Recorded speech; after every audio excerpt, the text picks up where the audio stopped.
Hi guys, question is a bucket contains a mixture of milk and water in the proportion of 5:4. If 8 liters of mixture is replaced by water, then ratio becomes 5:8. How much milk was there in the bucket initially? So, initial ratio between milk and water. Initial ratio between milk and water is 5:4. Now, 8 liters of mix is removed from this quantity. Even though some quantity is removed, ratio between milk and water in remaining quantity still the same as before. That is, after 8 liters removed, ratio between milk and water is 5:4. Now, for this remaining quantity, 8 liters of water is added.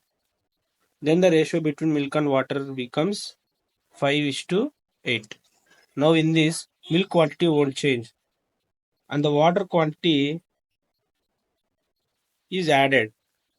Here 4 units is 8 liters of water is added. So this 5:4, that is 9 units, is 4 into 2, 8, 9 into 2.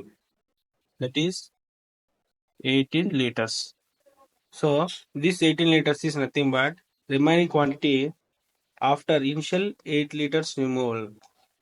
So initially 18 plus 8. Initially there is 26 liters.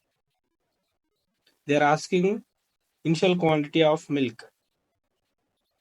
So ratio between milk and water is 5:4.